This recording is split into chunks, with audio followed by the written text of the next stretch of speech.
Bonjour à tous. Notre texte aujourd'hui, l'Évangile de Luc, le 4e chapitre, et notre titre, « Quand Satan cite la Bible ».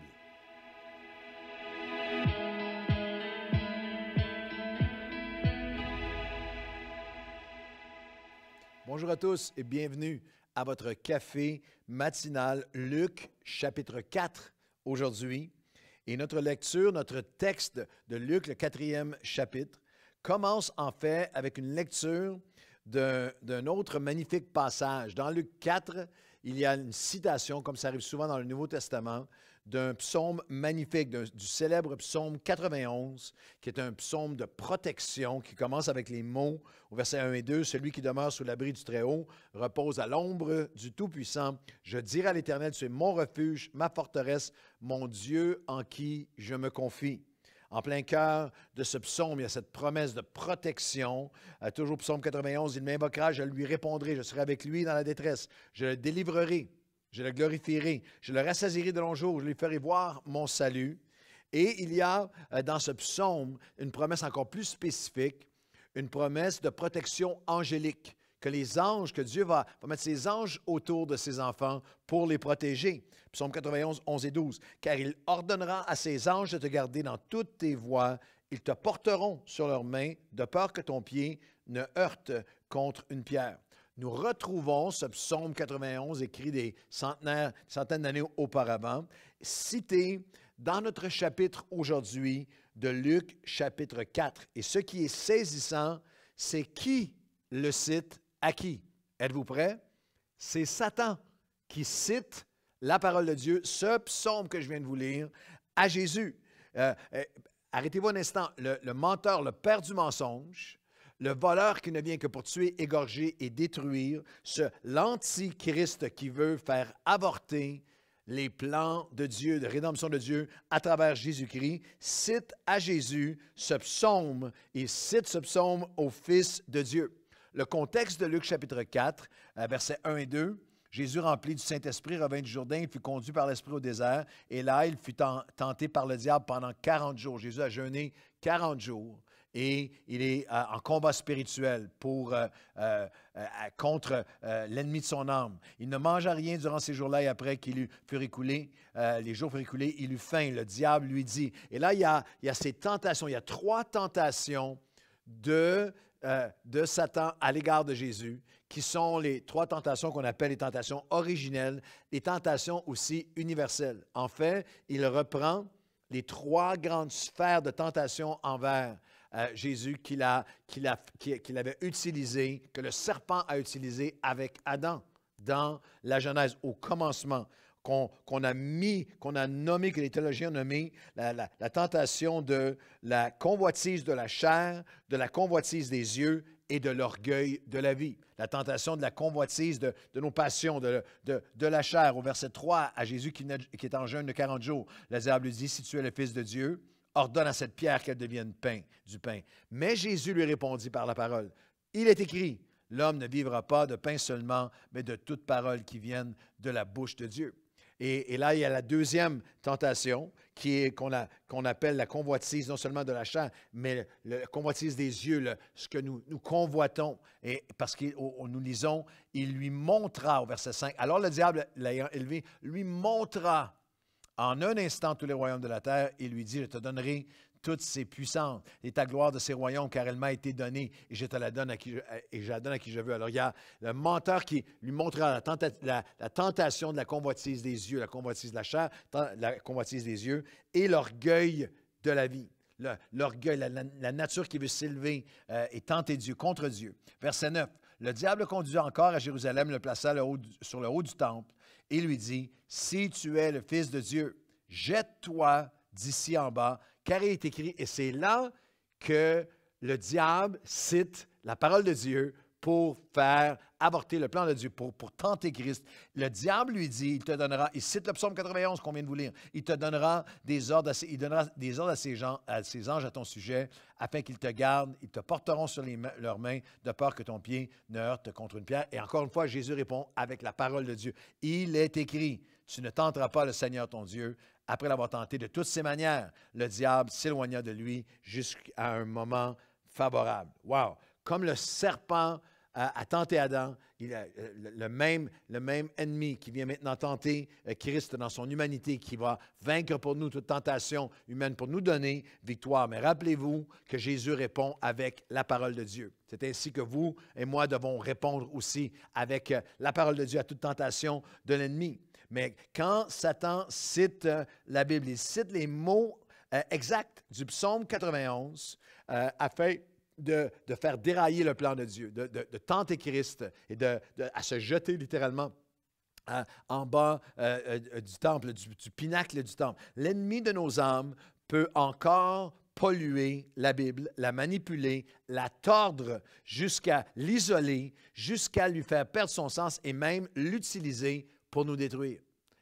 On va regarder ensemble à quelques leçons importantes dans ce passage hallucinant où Satan, encore aujourd'hui, peut citer la Bible contre même le royaume de Dieu dans nos vies. Quelques leçons importantes et toujours actuelles et pertinentes dans le combat spirituel aujourd'hui. 5 leçons importantes. La première, dans le combat spirituel, rien n'est hors limite pour notre ennemi.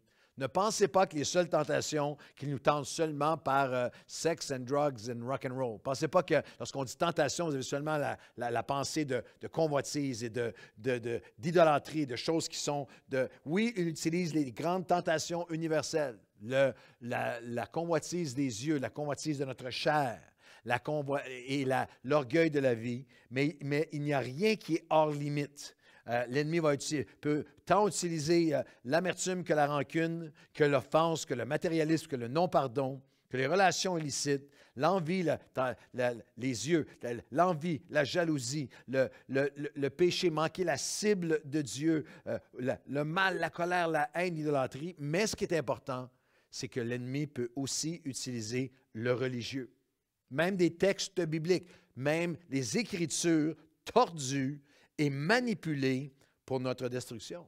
C'est comme ça que les sectes débutent, avec des versets hors contexte, texte hors de son contexte qui devient un prétexte, avec des versets tordus. C'est comme ça, dans nos propres cercles, c'est comme ça que des gens religieux peuvent devenir isolés et peuvent même devenir complètement étrangers dans leurs actions, leurs comportements, à l'ensemble du cœur et de la volonté de Dieu, alors qu'ils ont la bouche pleine de versets. C'est comme ça que vous pouvez avoir même des leaders qui ont des comportements qui sont complètement contraires à la parole de Dieu, mais qui se justifient en isolant un passage, en tordant un passage d'Écriture. C'est comme ça que l'ennemi, s'il ne peut pas te pousser à t'éloigner de Dieu, à rétrograder dans une vie passée, va essayer de t'isoler avec des textes bibliques tordus, sortis de leur contexte, hors connaissance, pour justifier des actions qui, ultimement, l'ennemi a essayé cette tentation, a utilisé ce subterfuge, ce mensonge, ce piège avec Jésus lui-même. Dans le combat spirituel, rien n'est hors de limite pour l'ennemi. Même les versets bibliques peuvent être utilisés. La deuxième pensée, c'est que dans le combat spirituel, personne n'est exempt ou épargné. Le fait qu'un verset qui a passé par votre pensée, que vous avez un verset dans votre pensée que vous croyez justifie votre conduite ou vos actions, ne signifie pas que vous êtes dans la volonté de Dieu si ce verset est sorti de l'ensemble de la parole de Dieu. L'ennemi l'a fait avec Jésus et peut essayer de le faire avec vous encore aujourd'hui. Encore aujourd'hui, nous voyons des chrétiens justifier des comportements complètement contraires à l'ensemble des Écritures en s'accrochant hors contexte à un verset que l'ennemi a inspiré, comme Satan essaie de le faire avec le magnifique psaume 91. Le troisième principe, non seulement dans le combat spirituel, rien n'est hors limite, personne n'est exempt ou épargné, nous avons besoin d'être sobres et alertes. Le troisième principe, c'est que dans le combat spirituel, nous devons vivre par la Bible entière et non un verset isolé.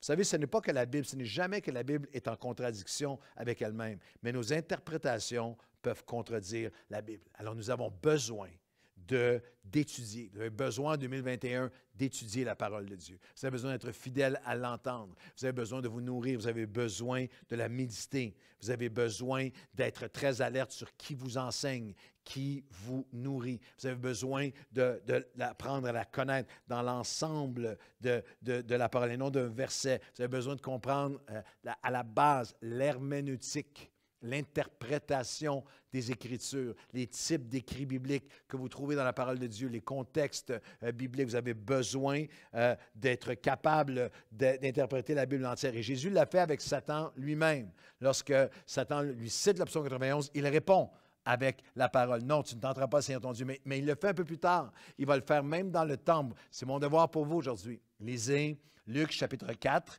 et vous allez trouver que Jésus, c'est le commencement de son ministère public. Il entre dans le temple, ouvre le livre du prophète Ésaïe, écrit 700 ans auparavant, 800 ans auparavant, et cite l'Esprit du Seigneur est sur moi, m'a oint pour annoncer une bonne nouvelle aux pauvres, ouvrir les yeux des aveugles, libérer les captifs, déclarer une année de grâce. Il cite l'Ancien Testament et au verset 21 de Luc 4, alors il commença à leur dire, aujourd'hui, cette parole de l'Écriture que vous venez d'entendre est accomplie. Le troisième principe, c'est que nous devons, nous aussi, dans le désert, face à l'ennemi, dans nos vies, et aussi, même dans le temps, même dans des contextes religieux, nous devons utiliser la Bible en entier, la connaître, la posséder. Elle vit dans nos cœurs, nous la connaissons, nous l'étudions, nous la méditons. Nous sommes ancrés dans la parole parce que dans le combat spirituel, nous devons vivre par la Bible entière et non un verset isolé. Deux autres pensées rapidement. Dans le combat spirituel, l'ennemi fait il faut qu'à chaque jour, il faut que face à notre ennemi, à chaque jour, nous soyons à la recherche d'une parole accomplie dans le aujourd'hui et refuser la familiarité et l'endurcissement. Verset 21, il commença à leur dire, aujourd'hui, cette parole de l'Écriture que vous venez d'entendre est accomplie. Et ce que vous avez dans la suite, il est revenu parmi les siens, ils se sont mis à dire, n'est-ce pas là le fils de Joseph? Et Jésus ne put faire là beaucoup de miracles à cause de la familiarité et de l'endurcissement. L'ennemi va toujours essayer d'isoler des pensées bibliques, à travers des versets de la parole de Dieu, de vous isoler loin de l'ensemble d'une révélation fraîche et appliquée pour aujourd'hui. C'est pour ça que vous avez des chrétiens qui s'accrochent à un verset hors contexte et à une pensée, à une théologie hors contexte et deviennent de plus en plus éloignés de Dieu parce qu'ils sont accrochés, sont devenus familiers, fermés à une révélation fraîche aujourd'hui. Dans le combat spirituel, on a besoin d'une révélation fraîche aujourd'hui. Que je puisse vivre dans le aujourd'hui. Aujourd'hui, cette parole est accomplie. Aujourd'hui, ma révélation continue à s'ancrer. Est-ce que tu étudies encore? Est-ce que tu grandis encore? Est-ce que tu te développes encore? Est-ce que tu cherches? Je parlais avec quelqu'un aujourd'hui qui a une conversion magnifique, une connaissance de Dieu qui est là. Mais elle me disait, j'ai soif d'être plus enraciné. Je veux connaître mieux. Je veux savoir mieux répondre. Je veux savoir plus. Et c'est cette soif-là de la parole. Ta parole est une lampe à mes pieds. L'homme ne vivra pas de pain seulement, Luc chapitre 4, mais de toute parole qui vient de la bouche de Dieu. Parce que dans le combat spirituel, rien ni personne n'est hors limite. Dans le combat spirituel, personne n'est exempté. Il n'y a rien qui est hors limite. L'ennemi va même utiliser des versets bibliques pour essayer de vous éloigner de la volonté de Dieu. Dans le combat spirituel, nous devons vivre par la Bible entière et non par un verset isolé. Dans le combat spirituel, il faut que nous soyons renouvelés à la recherche, à l'accomplissement de la parole de Dieu, la révélation fraîche aujourd'hui, et refuser la familiarité et l'endurcissement. Et dernièrement, pourquoi c'est si important? Parce que dans le combat spirituel, l'ennemi n'arrête jamais. Comment l'ennemi a-t-il cherché à tenter Jésus, l'amener au pinacle du temple et jette-toi, verset 9, jette-toi d'ici en bas. Et quel passage de verset 13, après l'avoir tenté de toutes ses manières, le diable s'éloigna de lui jusqu'à un autre moment favorable. Réveille-toi aujourd'hui. Le combat spirituel continue. Tu peux avoir 5, 10, 20, 30 ans, 40 ans de marche avec Dieu, où Dieu t'a donné une révélation et tu as marché dans la victoire, mais tu as besoin d'une révélation fraîche aujourd'hui, parce qu'il y a toujours, dans chaque saison de nos vies, j'étais frappé par le fait qu'au verset 9, le diable lui-même cherche à le jeter en bas, à le précipiter en bas du temple. Et au verset 29, c'est maintenant ceux qui étaient là remplis dans la synagogue de colère, qui s'est enlevé, le chassèrent de la ville et le menèrent jusqu'au sommet de la montagne sur laquelle leur ville était bâtie, afin de le précipiter en bas. Il y a un combat qui est continuel, qui n'arrête jamais. Mais nous avons nos armes, nous avons la parole de Dieu, et encore aujourd'hui, je peux répondre à mon ennemi, il est écrit. Alors aujourd'hui, Seigneur, nous sommes ramenés à cette révélation, à cette compréhension que le diable lui-même peut citer la parole de Dieu pour nous faire chuter, pour nous éloigner, pour nous isoler. Alors aujourd'hui, fortifie-nous dans cette compréhension que rien n'est hors limite, que l'ennemi encore aujourd'hui veut nous faire prendre un texte hors contexte pour nous isoler dans une pensée qui est contraire à sa parole. Alors, fais de nous des hommes et des femmes fondés en toi, solides en toi, qui prient, qui cherchent les Écritures, qui sont fondés, qui apprennent, qui étudient, qui méditent, que lorsque l'ennemi arrive et attaque, nous avons encore l'arme suprême. Il est écrit. Et Seigneur Dieu, donne-nous d'avoir des cœurs qui cherchons la révélation fraîche et accomplie aujourd'hui. Nous refusons la familiarité, l'entêtement, l'endurcissement.